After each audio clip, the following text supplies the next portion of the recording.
الحمد لله. إن الحمد لله نحمده ونستعينه ونستغفره ونؤمن به ونتوكل عليه ونعوذ بالله من شرور أنفسنا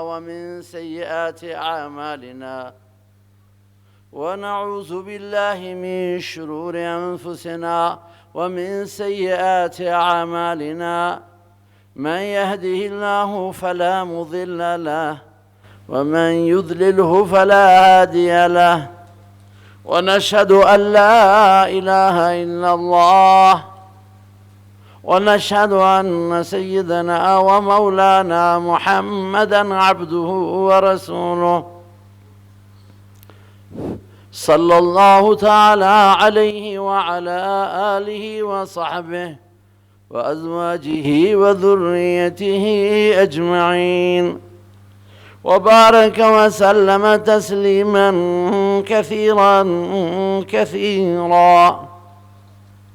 وبعد، فأعوذ بالله من الشيطان الرجيم. بسم الله الرحمن الرحيم. يا أيها الذين آمنوا اتقوا الله حق تقاته ولا تموتن إلا وأنتم مسلمون.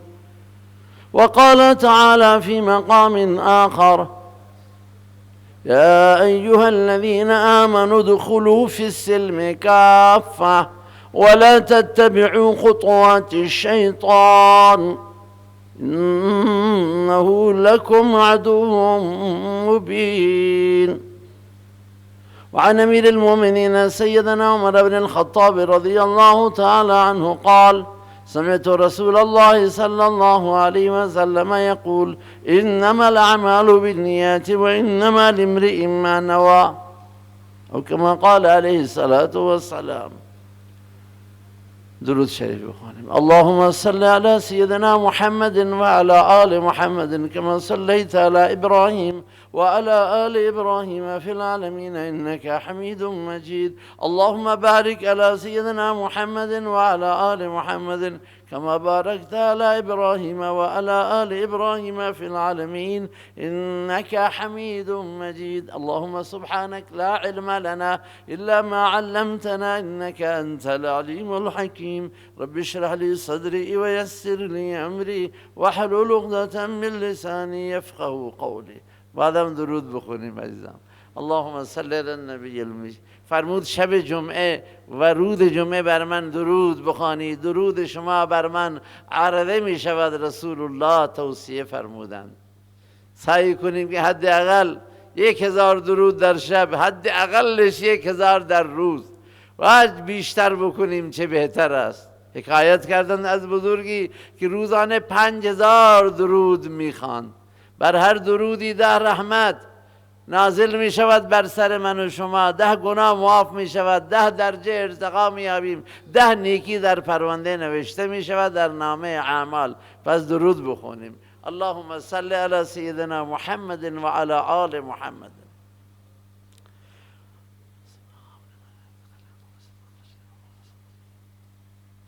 از صحبت‌های خوب و پندآموز استادمون جناب مولانا عبدالاحد ملازی استفاده کردیم. کاش مولانا ادامه میدادند و نسبت به حقوق العباد ایشون تأکید فرمودند. مولانا مسئول داخلی مدرسه دارالعلوم انزای سرباز هستند و فرزند حضرت حاجی غلام محمد رحمت الله علیه، یار و غار و رفیق حضرت مولانا و همراه حضرت مولانا عبدالعزیز رحمه الله و یادگار اون بزرگان هستند حضرت مولانا عبدالاحد. الله تعالی به همه ما توفیق عمل عنایت بفرماید. بنده هم از آیه‌ای که خواندم در همین راستا میخوام که صحبت ادامه داشته باشه. دعا بفرمایید الله تعالی کمک کند قبول بفرماید. اللهم صل على النبي الأمي وآله وسلم تسليما. آیه‌ای از قرآن مجید خدمت شما سوره بقره تلاوت شد الله سبحانه و تعالی مسلمانان را خطاب می کند، اهل ایمان را. توجه فرمایید، یا ایها الذین آمنوا، ای ایمان داران. خیلی خطاب وجد آفرینیه.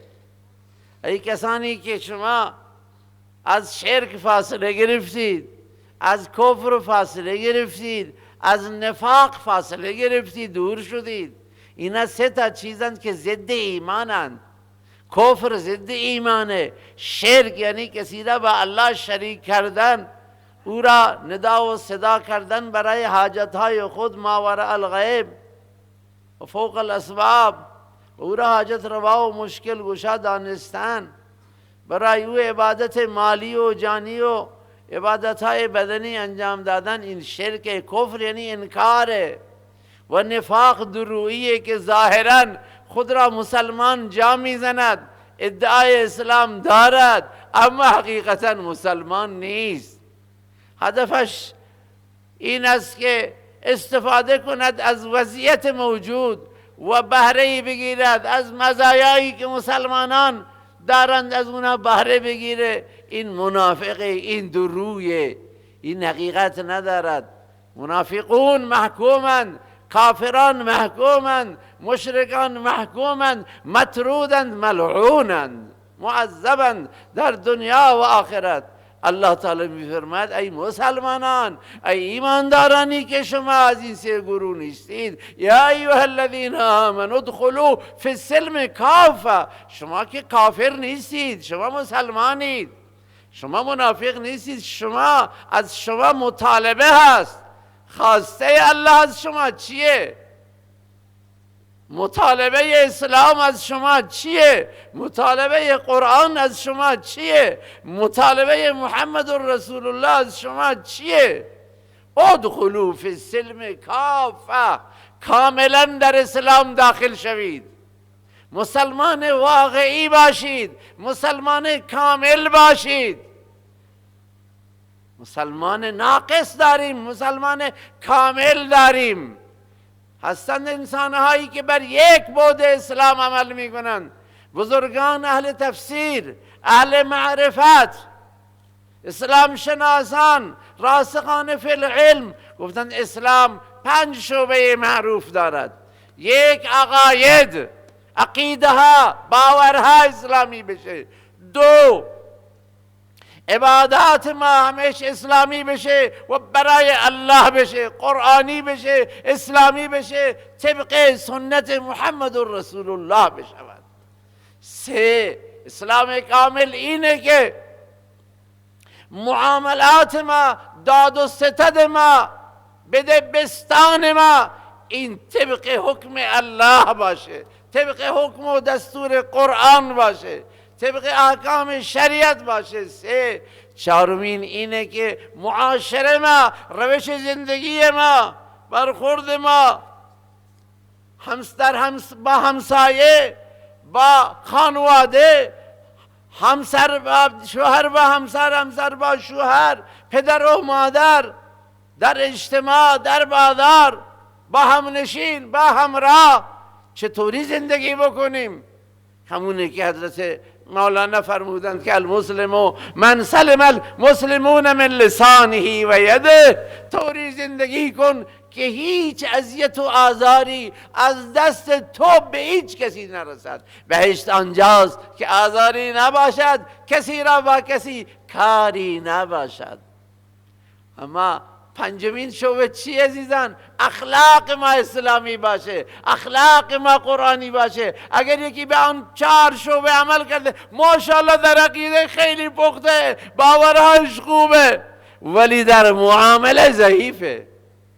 این نه اینه که عقیده ذاتمن ضعیفه.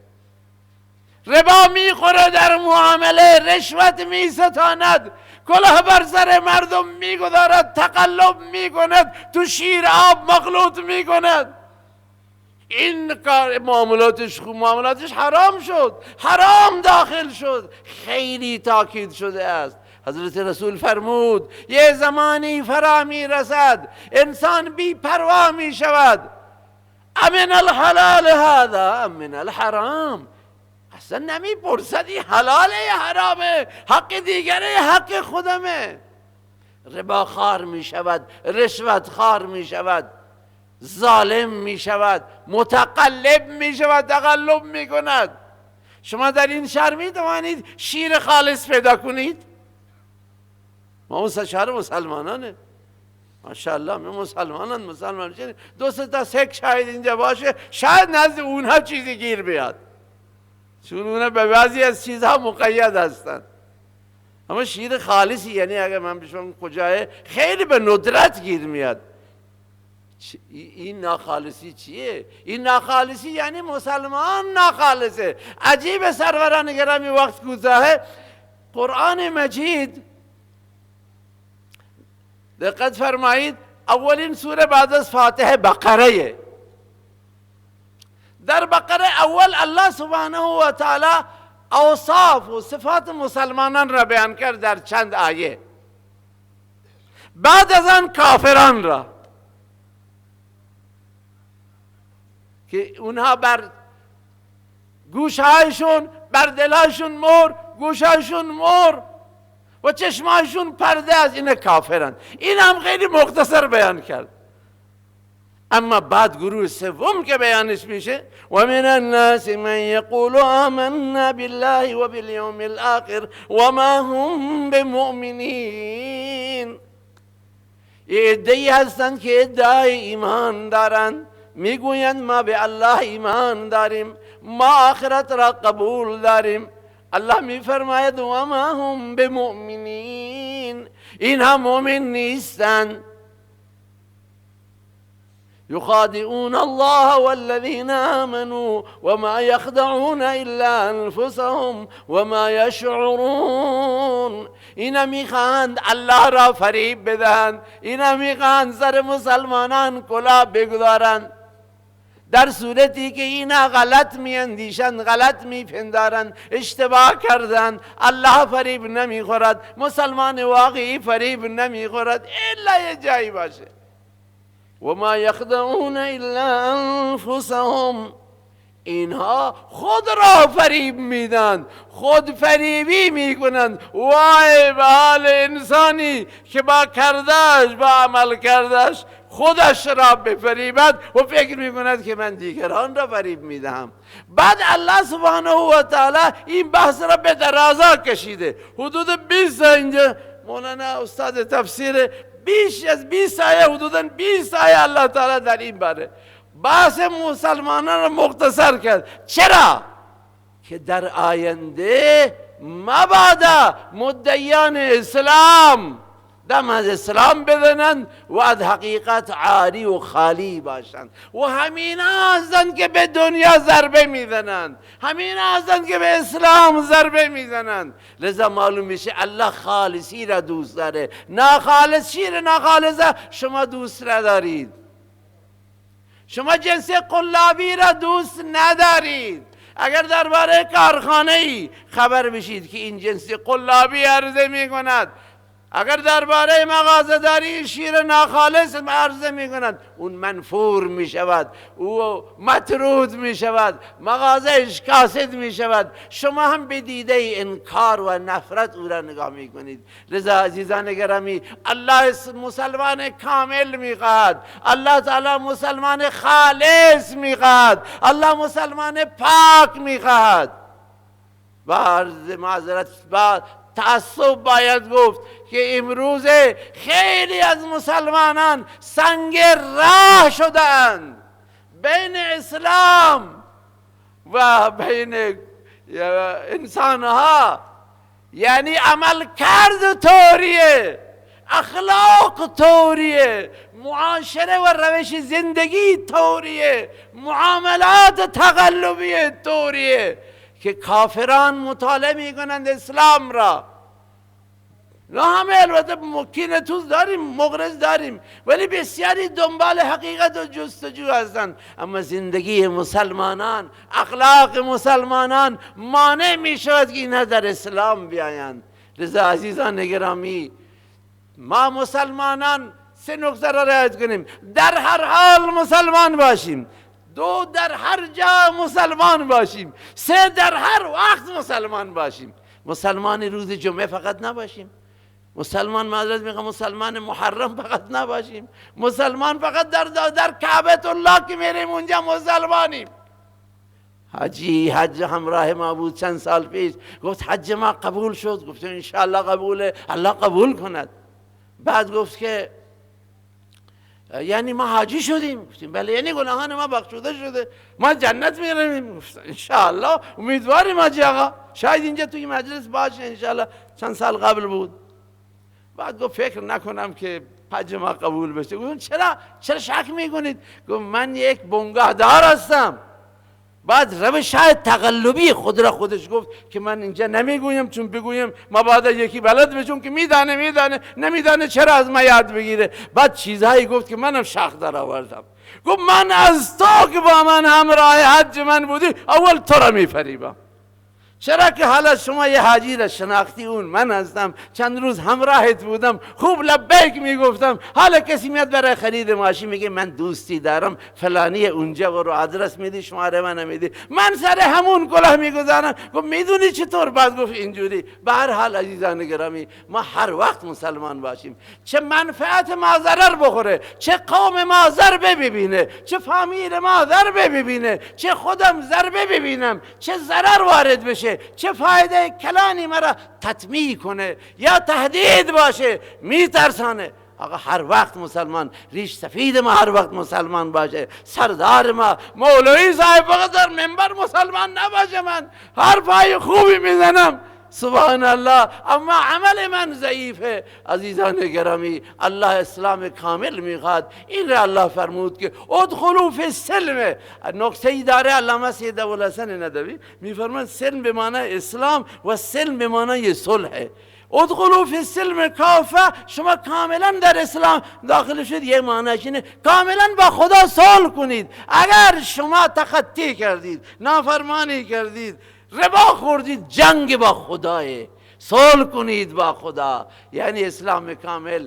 ولا تتبعوا خطوات الشیطان، گام های شیطان را پیروی مکنید، انه لکم عدو مبین. شما هر جا از اسلام، از این پنج شعبه اسلام دور شدید، شما پیرو شیطان گشتید، او دشمنه، او خیرخواه نیست. و به هر حال من به ترجمه همین آیه اکتفا می کنم. امروز نوبت جمع‌آوری کمک برای مدرسه عزیزیه هست، انزای سرباز، که بانی این مدرسه مرشدمون و سرورمون حضرت علامه مولانا عبدالعزیز رحمت الله علیه بودند و مولانا تاج محمد بعد اونجا خدمت کردند و محدث بودند. حالا مولانا فرزندان مولانا تاج محمد و مولانا عبدالاحد اونجا خدمت میکنن و از بهترین مدرسه ها هست الحمدلله. فارغ التحصیل هم داره، شعبه حفظش خیلی قویه و توصیه از هر طرف حضرت شیخ الاسلام خودشون اینجا تشریف دارن، دستور دادن که این مطلب را بگویم. یک کمک شایسته انشاءالله برای این مدرسه امروز انشاءالله جمع‌آوری بشه و شما کارتون مشارکت میشه، یعنی گویا در اون کار بزرگی که انجام میگیره مشارکت کردید. الله سبحانه و تعالی قبول بفرماید. دومین نکته اینه سروران عزیز، دوباره خیلی گذرا عرض میکنیم، دوباره در بس گوش میرسد این اخبار دردناک که خیلی از کشورها خیلی رمال خوب یه تعدادی دوباره اساءه ادب به قرآن مجید، اهانت به قرآن مجید را آغاز کردن یه تعدادی و دارن مجوز میدن. به هر حال این چیه؟ این با هم فکر کردیم دو تا سبب داره. یا میخواهند که ایمان ما را تست کنند و آزمایش کنند که اینها غیرتشون چطوره، اینها ایمانشون چطوره. گاهی به حضرت رسول اهانت و اساءت میکنن، گاهی یه حکم اسلامی را مسخره میکنن، گاهی بزرگان دین را، پیغمبر اسلام را، صحابه کرام را مورد طعن و مورد نقد قرار میدن و گاهی حالا قرآن، نوبت به قرآن رسیده. این یه تستیه که ولی مسلمانان چطورن، غیرت دارند یا نه، چه واکنشی از خود نشان میدن. دو علتش اینه که اینا فکر کردن، گوش کنید جوانان عزیز، خواهران برادران، اینا فکر کردن ولی اشتباه فکر کردن که مسلمانان دیگه از قرآن دورند.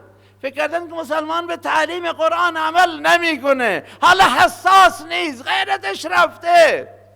عزیزان این چیز چرا؟ برای اینکه عمل کرده ما رو میبینند که جوان ما ماشاءالله سواد داره، لیسانسه، پزشک، دکترا داره، تاجر، کلان ماشاءالله، برش داره، هر بلده، قرآن نمیخواند، قرآن بلد نیست، از قرآن دور شده. عزیزان گرامی، ما غیرت خود را نشان بدیم، این حرکت ها را محکوم کنیم. ما الله اکبر، ما به قرآن روی کرده جدیدی داشته باشیم انشاءالله.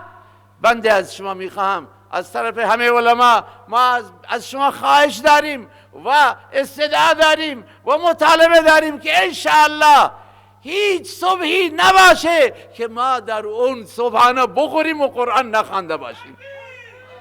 کی انشاءالله قرآن یاد ندارد میگوید یاد میگیرم، یاد دارد میگوید که انشاءالله من هر روز صبح قرآن را زیارت میکنم، نگاه میکنم، میبوسم، میخوانم، عمل میکنم. کی انشاءالله؟ ماشاءالله. حضرت عمر قرآن را میگرید، به بغل میجذبوند، به پیشانی میجذبوند، میگفت عهد ربی و قرآن، عهد ربی و منشور ربی عزوجل. این عهد پروردگاره، این نصیحت الله منه، این از آسمان آمده، این نسخه خوشبختیه، این رمز خوشبختی و عزت و شرفه. عهد ربی منشور ربی عزوجل. حضرت عثمان در هر حال قرآن میخوند، در شرایط سخت محاصره، دشمنان محاصره کردند، آشوبگران محاصره کردند، اما عثمان قرآن را ترک نمی کند. میگه دلهای ما سالم باشه، از قرآن سیر نمیشه و خون حضرت عثمان بر قرآن فرود می آید. بر این آیه فسیکفیکهم الله و هو السمیع العلیم که انشاءالله به قرآن روی کرده جدیدی، مرد و زن ما، برادر و خواهر ما، همه انشاءالله به قرآن روی کرده جدیدی داشته باشیم و عهد کنیم که انشاءالله قرآن را میخوانیم، قرآن را میفهمیم، قرآن را عمل میکنیم و برای ما با مال و جان در خدمت قرآن هستیم. انشاءالله همه نیت کنید انشاءالله و قرآن را تبلیغ میکنیم. اللهم صل علی النبی الامی. اما سومین یادداشت اینه که حضرات شما شنیدید که در پاکستان حادثه خونینی رخ داد، قیامتی رخ داد. چی شد؟ چندین ده نفر، بیش از 50 نفر به شهادت رسیدن و شاید صدها نفر در یه جلسه دینی بود اونجا مجروح گشتن. به هر حال بدانیم، فقط یک نکته عرض میکنم، اول که این تمام حرکت ها و این اقدامات محکومند. دو اینا هیچ ربطی به اسلام ندارند. مبادا کسی بگه که بله این را اسلامیون کردند، این را اسلام خواهان کردند. اینا کسانی هستند که سر از اسلام در نمی آورند. اینا کسانی میکنند که اسلام را بدنام کنند، اسلام را ضربه بزنند. لذا ما دعا میکنیم الله تعالی شهدا را درجه رفیع عنایت بفرماید، مجروحان را شفا بدهد، امنیت را، عافیت را به همه کشورهای اسلامی و پاکستان برگرداند. چهارمین توصیه‌ای که از طرف حضرت شیخ هم شده اون اینه که الحمدلله این جای خوشحالی، الحمدلله امیدوار هستیم. همانطور که حضرت فرمودند انشاءالله مذاکرات فایده میدهد، پیگیری های قانونی انشاءالله نتیجه خواهد داد. پرونده های جمعه خونین الحمدلله دارد پیگیری می شود و خیلی از عزیزانی که شهید دادند اونا پرونده یا مجروح دادند پروندهشون تکمیله، ولی بعضی ها نیامدن، تکمیل نکردن، به حوزه مراجعت کنند، انشاءالله راهنمایی میشوند و انشاءالله این پیگیری ها ادامه داره به قوت. امیدواریم که انشاءالله رسیدگی صورت بگیره. ما از الله تبارک و تعالی امیدواریم و از مقاماتم انتظار داریم که انشاءالله در تسریع شفافیت بشود و تسریع انشاءالله صورت پذیرد. و اما حضرت هم که امروز بیان نفرمودن علتش اینه، کسالت مختصری عصب دندان مقداری مشکل پیدا کرده و برحال دکتر توصیه به استراحت فرمودن، اینجا حضور دارن، دعای خیر میکنن. الحمدلله الله تعالی ایشان را عافیت و همه علما را عافیت و توفیق خیر عنایت بفرماید. و آخر دعوانا ان الحمدلله رب العالمین.